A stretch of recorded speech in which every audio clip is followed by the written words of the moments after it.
YouTube's a funny place most of the time, you know, not really the platform. It's pretty consistent in being shit, but the users and the people who come across the videos and what gets recommended, because there's no real rhyme or reason to it. And if you're watching this on another platform, hey, you're one of the vast minority of people out there, because Rumble, sports content really doesn't do a whole lot. And over on Odyssey, it's really hit and miss. So, hey, you know what? This normally, like yesterday, we were talking about Emma Raducanu and the fact that I thought that she was great for really just, you know what, expressing her being shy and the evolution that she made through an athletic endeavor. I thought that was a powerful story that doesn't get told enough about different athletes that are out there, but it got, I don't know, way too many views for what I was anticipating. Like, it's over 200 views now.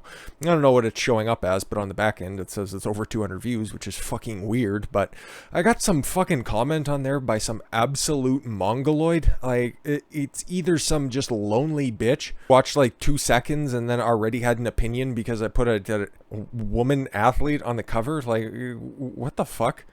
Like, I gotta pull this up. Like, this is one of the dumbest things I've ever read in my life, because I was nothing but complimentary, other than saying, yeah, no, Naomi Osaka at the beginning is like, oh, once again, she's just throwing a fucking temper tantrum and a hissy fit for herself, which is 100% true. Where's the lie?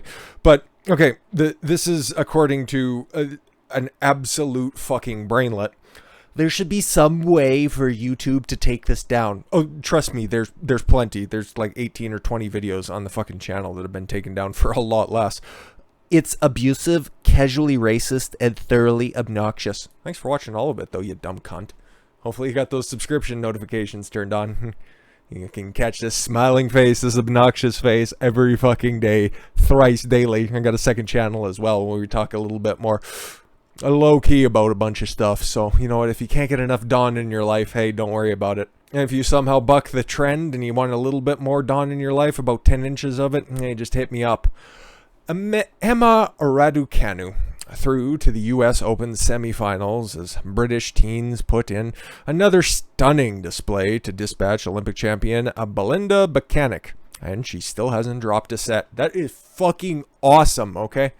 And hey, I really, the rest of this video is not going to have anything to do with that. It's just going to be a whole bunch of other really awful things. But I just wanted to give big props to my girl here, because I think she's great. Hopefully she has a bright future, and she just continues to beat the brakes off these kids. So on to the semifinals. Don't know where that takes place, or when that's going to take place, or who she's going to square off against.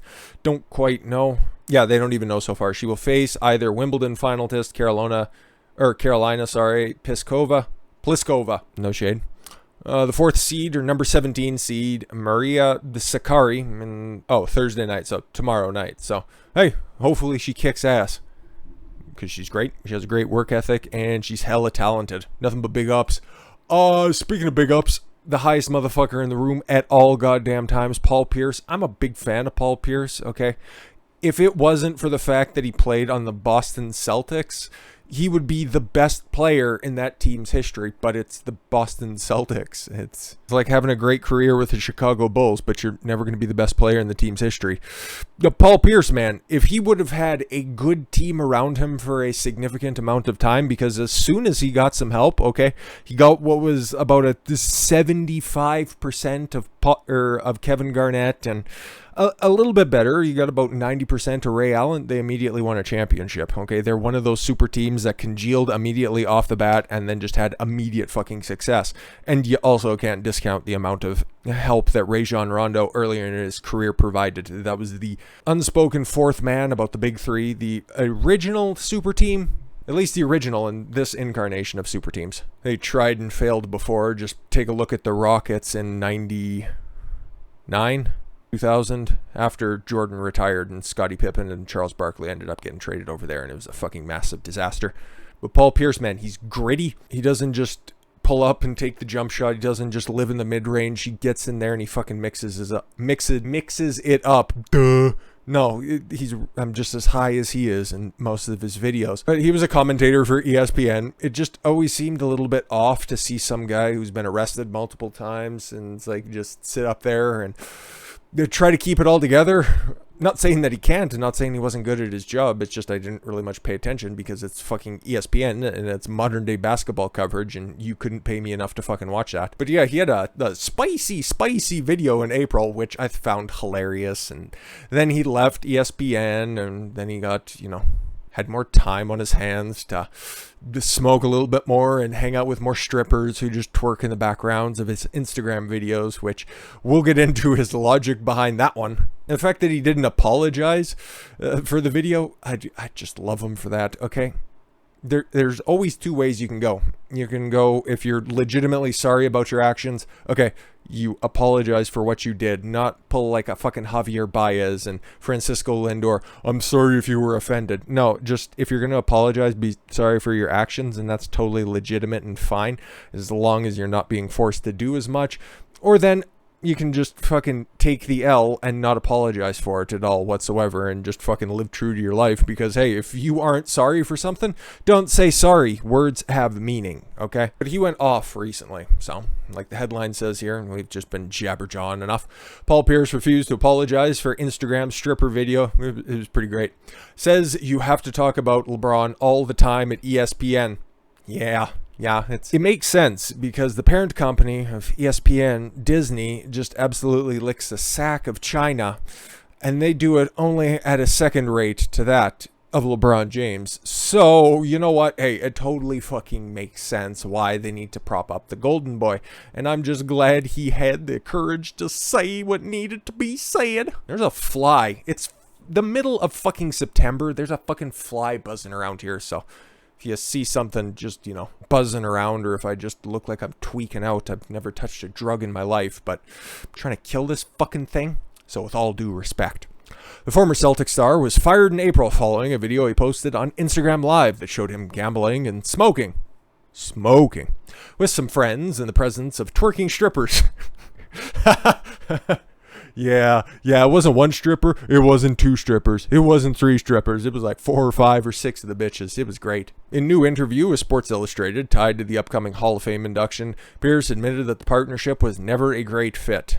Pierce said he was done with ESPN by the time the incident occurred, citing the travel and way too demanding network executives as reasons that he never loved the job. And you know what? Old legends of the game, like really high-end players, taking up these talking head positions, these analyst spots, I want more of it, okay? Because I want to see their insight, how they would either apply their skills to the game or how somebody is playing because they know the players at the time. Like the best analyst right now in all of professional sports, I think everybody agrees if you've listened to him, Tony Romo on, calls for CBS. Everybody loves what he did, okay? You can take or leave his playing career, but when it comes to him being up in the box, the way that he breaks down a play is second to none in any fucking sport, okay? He knows the game inside and out. And there are guys, if they can't articulate, if they aren't the best communicators, you don't want them on their TV screen. But Paul Pierce, he's many, many things. A high boy is definitely one of them. But when it comes to knowing the ins and outs of the basketball game, like he kept the Celtics relevant before Garnett, before the big three, and all of those guys congealed. He kept that team single-handedly relevant. So I would love to have him have the opportunity. If they're bouncing him around all the time, just running these little fucking shitty out routes all the time, he can definitely turn it down. There's no problem with that, but that's just speaking to a larger picture thing. It's like more old athletes telling stories, having a good time. You see how well it works for TNT with Inside the NBA. Like the fucking formula is right there if you just want to take it. But back to this, there is also the matter of having to talk about one of his former rivals on the air ad nauseum. That's interesting because, okay, when he was at his peak, LeBron James was still just, the one horse show in Cleveland. Like, they made it to the finals, but then they got swatted down by the Spurs there. But it was the Spurs, it was the Lakers, it was the Celtics, it was the Mavericks at the time. So to say that he was a rival, in the greater sense of just really good teams facing off in the playoffs, like Cleveland was there, but everybody's seen that Boston was head and shoulders better for quite a long time. It wasn't until he went down to the Heat, and they were more or less pissed once Ray Allen made the jump from the Celtics to the Heat, and that's the only reason why LeBron James won a championship in Miami.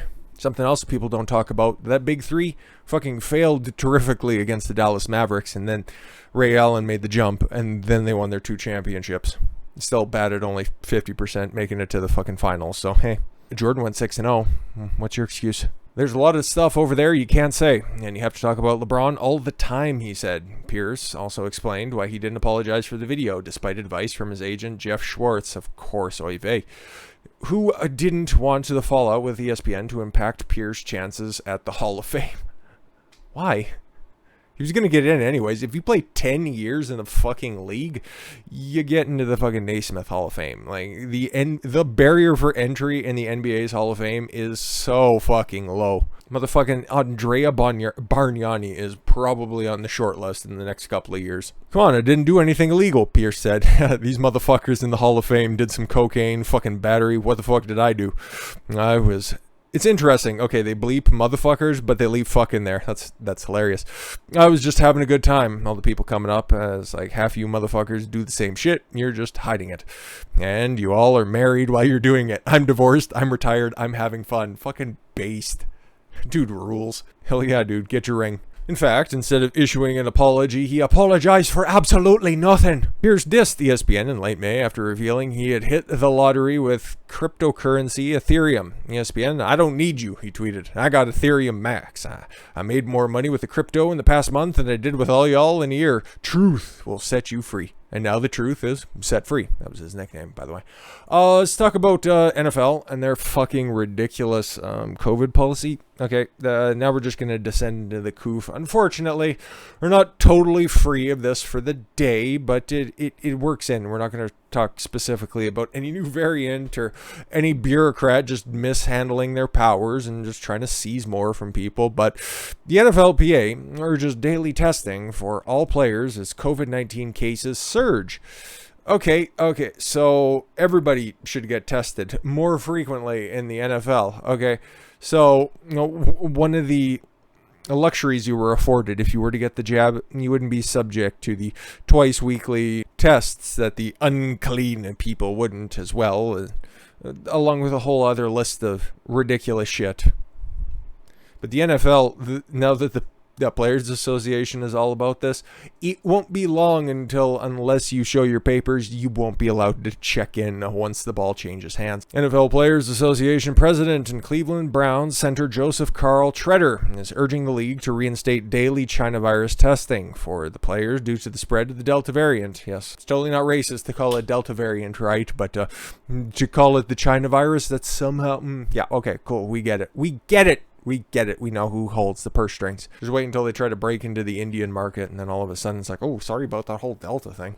Despite our vaccination rates being extremely high. Okay, that's a weird way to undercut your argument, but let's go.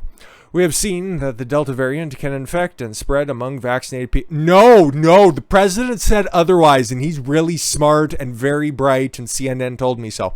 Tretter wrote in a blog post on Tuesday, that means at the moment we are in a worse spot than we were last year when the NFL had backed off a key component to the previous success, daily testing. Oh, okay. Not spread, not letting teams, make their own decisions for themselves. It's the testing. Yes, it's the testing that'll stop the spreads, like that fucking Q-tip that's going up your nose. All of a sudden, it doesn't check out. That's why you're an offensive lineman, my dude. Normally centers are like the smartest people on your team, but apparently he's been playing without his helmet a little bit too much. The league most recently announced that nearly 93% of players are vaccinated and above 99% among staff members. Tretter's letter comes that's a fun way to start your sentence. Tretter's letter comes just days ahead of the 2021 regular season kickoff. The union agreed last week to update the China virus protocols so vaccinated players would be tested weekly instead of every 14 days as they were during training camp. But we should be tested more.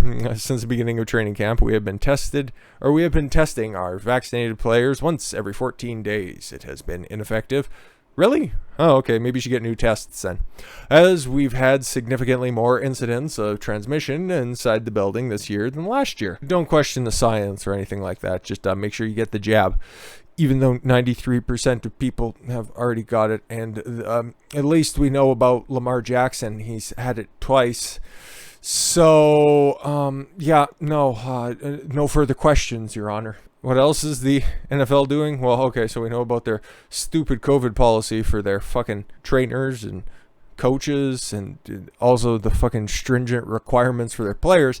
Recording artist Victory Boyd declines vaccine for religious reasons. Okay, so they were going to have a strong black independent woman sing the national anthem for opening day, but then they canceled her because she had a religious exemption. I don't know, but if I was on the other team for this one, I would cry racism, but then at the same time, I'd have to wrestle with the fact that I also want vaccine passports, and I'm also calling for unvaccinated people to not get medical treatment, which is happening now at an alarming rate, and that's why I just wanted to push it off one day, because I don't want to be inundated with that fucking overwhelming negativity and just, desire to do things that I would immediately regret. But I don't care about this lady's politics. I don't care about anything about her. But she was going to be performing the national anthem and she got canceled for that fucking reason.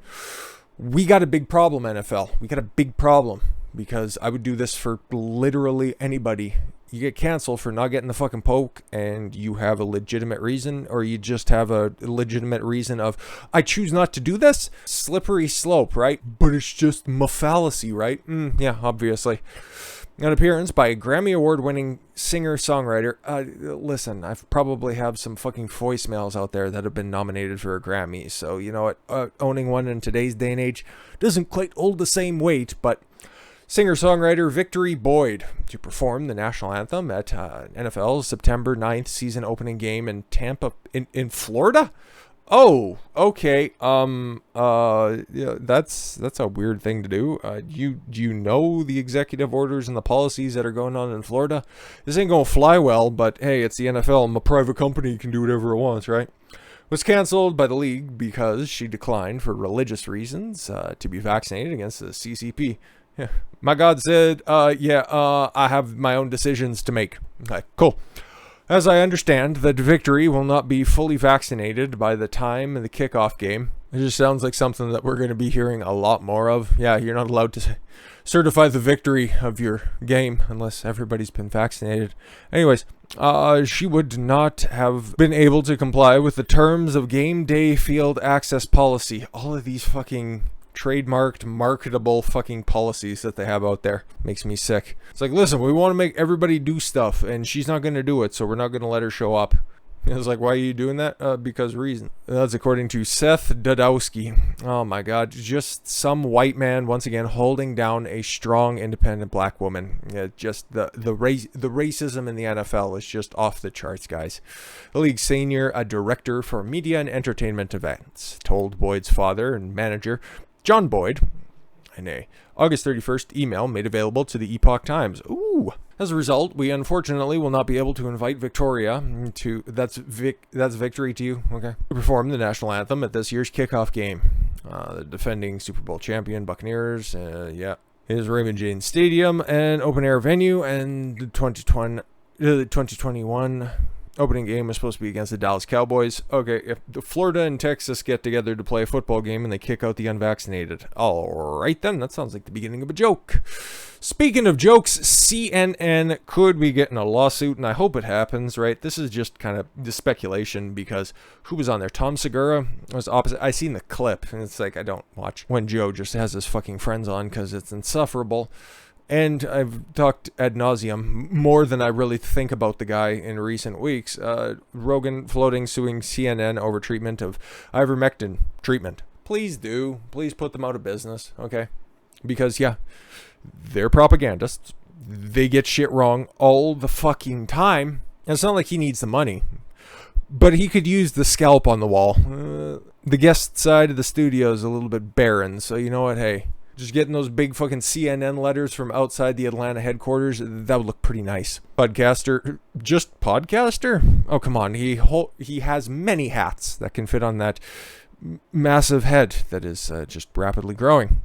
On Tuesday, floated the idea of possibly filing a lawsuit against CNN after a reporter in CNN, that's a bit of a stretch, claimed that he took horse dewormer to treat COVID-19. Yeah. No, they made that claim, right? Because there's different types of ivermectin. There's a livestock version, and there's a human version, right? Do I have to sue CNN? They're making shit up. They keep saying I took horse dewormer. I literally got it from a doctor. That's what I said when we first covered it, and it wasn't clear at that time. It's like, okay, in order to get all this stuff, you're going to need a script for it. So I literally got it from a doctor. There you go. It's an American company, Rogan said, making reference to CNN's Jim Acosta. They won the Nobel Prize in 2015 for use in human beings. And CNN is saying, I'm taking horse dewormer. They must know that's a lie. Oh, they do. They just don't care. And you're one of their chief opponents in the clicks and eyeballs game. So if they smear you as being a nut job, they think that CNN, mainstream media at large, they're totally fucking delusional. They think that they actually made Joe Biden win the election because they smeared Trump so bad. So they're just trying to use it to smear Tucker Carlson, Joe Rogan, anybody else who crosses their line of sight and has higher ratings than them. So old reruns of The Simpsons, better watch out. Oh, it's on that evil Fox News network, so clearly. They're next on the chopping block. Reruns of How I Met Your Mother. Fine. Something more mundane and fucking middle of the road. But yeah, they constantly play this shit up. But there they might have crossed the Rubicon of being factually incorrect and then trying to equate him to those other further discredited reports from the likes of Rolling Stone that said, oh, people are overdosing on horse dewormer and people who have suffered from car crashes and gunshot wounds in Oklahoma because hillbillies will just listen to an online exclusively only on Spotify podcast. It begs the question, okay? It's either these people are too dumb to be in society or they're sophisticated enough to be getting their news from a relatively niche site on the internet. Okay, it doesn't quite pan out as easily as they want you to believe. But again, that's the mindset of the average CNN viewer. If you're not listening to the news that's coming, and I use the term news very loosely, if you're not listening to CNN 24/7, which is just the fear-mongering 101, then you're putting everybody at risk of death, and having the right to try alternative treatments is just totally out of the question because, you know, the great talking head Jake Tapper hasn't fucking brought it up yet. Because we knew all about Hunter Biden's laptop for a long fucking time, and then conveniently just after the election, like just after the new year, I think just after inauguration, in fact, if they just keep saying more words, it'll eventually be right. Pull the CNN idea. No, Jake Tapper was like, well, there's something about a laptop, but the FBI has an open investigation, so that means that it's all cut and closed, and nothing to see here, folks. It's more Russian disinformation, but they finally acknowledged it. Well after the fact, after they were saying, oh yeah, no, that came, discredited. Mitt Romney looked at it, and he doesn't know how computers work, and he was just orange man bad. But let's get to what Acosta actually said, okay? Because maybe Joe's being hyperbolic about CNN's hyperbole. The podcast host Joe Rogan had come down. I can't sound that queer and vaguely ethnic. Acosta said during a CNN segment last week when speaking with White House COVID advisor Anthony Fauci, he says he's been taking the livestock dewormer ivermectin as well as other treatments that people talk about on the internet and so on, just trying to dismiss anything that you find on the internet. Right, I see what you're doing. Doesn't have any effect on COVID, obviously. And 3 days later, Joe Rogan was negative for the coof. Interesting. Several other individuals who appeared on CNN, including the network's medical analyst, Dr. Jonathan Renner. Well, come on, guys. He's a doctor. He's got the doctor prefix to his name, so obviously he's a credited individual. Don't mind the fact that he cashes a paycheck from CNN, and they have a very obvious narrative that they're wishing to push, so yeah, no questions there. Also criticized Rogan after his announcement last week. Yeah, but they obviously just willfully misrepresented what he was doing. He got all that shit from a doctor, right? And they're only pulling out ivermectin because of results, okay? He also took, Z-Pack? He had a drip, a vitamin drip, and a couple other things as well. Steroid fucking monoclonal antibodies. Like, this dude was on everything because, hey, when you're rich and you have the resources, you can go fucking get it, and you only have 3 days of feeling slightly fucking drowsy. Or you know what else you can do? Instead of just living in fear from CNN, you could just, I don't know, get healthy, lose some weight, start eating right, and things will be a whole hell of a lot better if you run in contact with a coof. I'm just saying, but hey, what do I know? I don't have a 6 o'clock time slot. I don't have fancy glass behind me with a whole bunch of workstations and a doctor on the payroll to just go ahead and confirm everything I say and just look like one of those dunking birds from fucking Darkman. Just go back and forth, a perpetual dunking bird, to just reaffirm everything that I say. Like, it's weird because in this entire segment, I've got to side with a bunch of people that I don't really know that much. I wouldn't really maybe sign up with them. I wouldn't really be on their side for a whole bunch of stuff. But you know what? Truth and honesty just kind of reign supreme, if you ask me. With that said, I thank you all very much for the gift of your time. I've been Don Consuelo, and you should follow your gut and get after it. Take care, everyone.